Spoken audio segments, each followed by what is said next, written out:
এটা টিউনিক কাটা দেখানো হয়েছিল, আজকে সেলাই হবে। এখান থেকে 2 ইঞ্চি বা 2.5 ইঞ্চি পরে একটা টেকিন, এইদিকে টেকিন দিয়ে দিব, এই দিকে টেকিন দিব। তারপরে চেন লাগানোর জন্য একটু ভাঁজ দিয়ে রাখা হয়েছে, এখানে চেন লাগাবো। তার আগে গলার পটও লাগাতে পারি, চেনও লাগাতে পারি, তোমাদের সুবিধার জন্য আমি আগে চেন লাগিয়ে নিচ্ছি।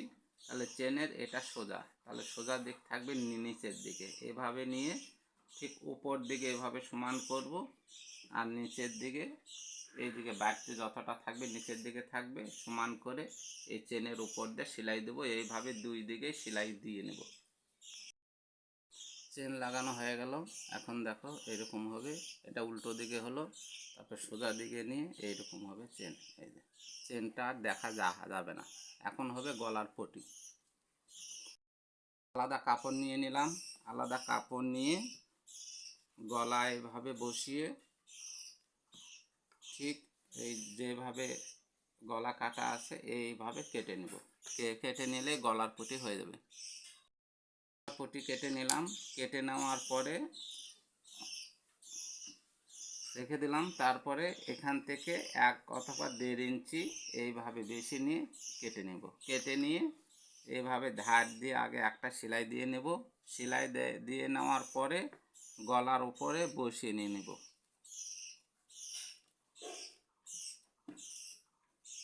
এভাবে গলার উপরে বসিয়ে নিয়ে এভাবে সেলাই দিয়ে নেব।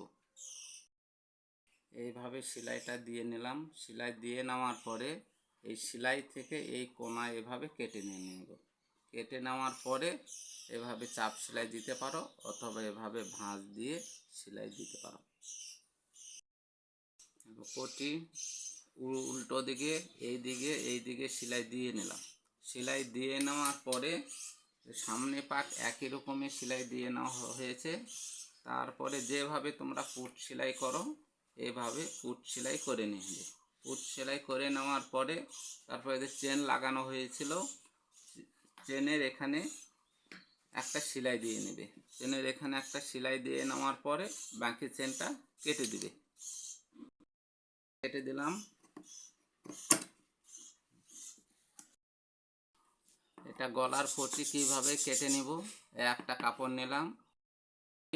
এটা গলার পটি তো আগেই হয়ে গেছে, আমি গলার পটি বলে ফেলেছি যে এটা হবে হাতের পটি, অর্থাৎ মোহরাতে পটি। এখন পটি কী করে কাটবে, এভাবে তেরছা করে কেটে নিতে হবে। তেরছা করে কী করে কাটবে, এভাবে স্কেল ধরলাম, এভাবে দাগ দিয়ে দিলাম, তারপর আবার একটা স্কেল ধরলাম, আবার দাগ দিয়ে দিলাম, আবার একটা স্কেল ধরলাম, আবার একটা দাগ দিয়ে দিলাম। পরিমাণ মতো যতটা লাগবে, সে একটা হতে পারে, 2টা হতে পারে, 3টা হতে পারে, জোড়া দিয়ে গলার পটি কেটে নিতে হবে। এইভাবে কেটে নিতে হবে দাগের উপর দিয়ে।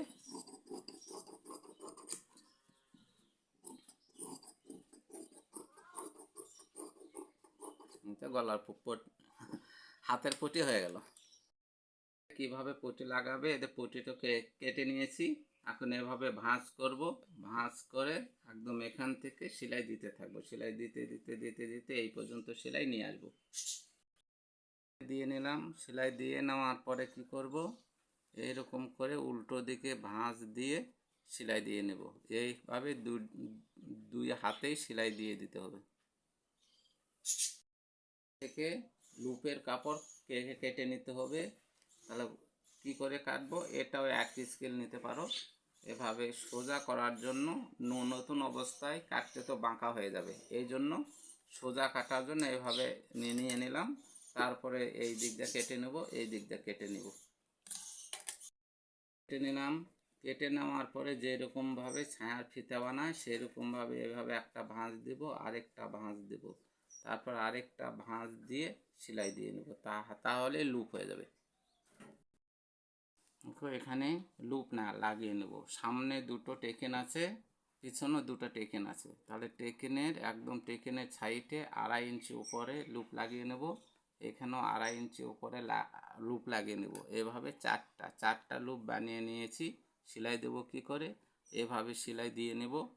সেলাই দিয়ে নেওয়ার পরে এইভাবে নিয়ে নেব। নেওয়ার পরে এখানেও সেলাই দিয়ে আটকে নেব। এইভাবে 4টাই করে নিতে হবে। লাগিয়ে নিয়ে নিলাম। এখন এইভাবে উল্টো দিকে নিয়ে নেব। উল্টো দিকে নিয়ে এখন এখান থেকে এইদিকে সেলাই দেব, এখান থেকে এইদিকে সেলাই দেব, তাহলে উপরের অংশটা কমপ্লিট। এভাবে সেলাই দিয়ে নেব, এভাবে সেলাই দিয়ে নেব, দিয়ে সেলাই দিয়ে নিয়েছি করে নিলাম। এখন এখানে আরেকটা কাপড় কুঁচির জন্য কাপড় নিয়ে কুঁচি দিয়ে নেব। নিলাম, এখন কুঁচির কাপড় এভাবে ভাঁজটা খুলে নেব। ভাঁজটা খুলে নিয়ে এখন আমরা বড় বড় করে কুঁচি দেব, এইভাবে ধরে এইভাবে বড় বড় করে কুঁচি দিয়ে দেব।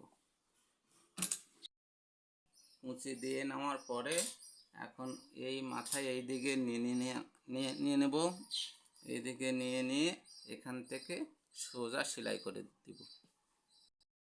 দেওয়ার পরে এটা তো সেলাই করে নিলাম। এখন কি করব, কোমরের শান্তে লাগানো এটা নেব সোজা করে, আর এক কুঁচির কাপড় নেব উল্টা করে। এখন এইভাবে কুঁচির কাপড়ের ভিতরে দিয়ে দেব। দিয়ে দেওয়ার পরে এই সেলাই আর এই কোমরের সেলাই এক জায়গায় করব, এই দিকে মাঝখানে আর কোমরের সেলাই এক জায়গায় করব। করার পরে চারিদিকে সেলাই দিয়ে নেব, তাহলে এটা সোজা আর সোজা মিল হয়ে যাবে। সেলাই দিয়ে নেব, সেলাই করে নিলাম। এখন সোজা করে নেব,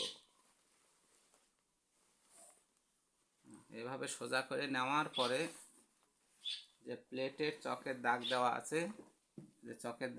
আছে, এখানে চিকন করে একটা ভাঁজ দেব, চকের দাগ সোজা আরেকটা ভাঁজ দেব, দিয়ে এই দিক দিয়ে সেলাই দিয়ে নেব। কমপ্লিট, এখন আর কোনো অসুবিধা নাই, সুন্দরভাবে একটা টিউনিক হয়ে গেছে। এইভাবে তোমরা বানাবে। যদি অসুবিধা হয় তাহলে কমেন্ট করে জানিয়ে দিবে, আরও সুন্দরভাবে দেখিয়ে দেব। এরপরে তোমরা আয়রন করে নেবে, সুন্দর করে আয়রন করলে আরও দেখতে ভালো লাগবে।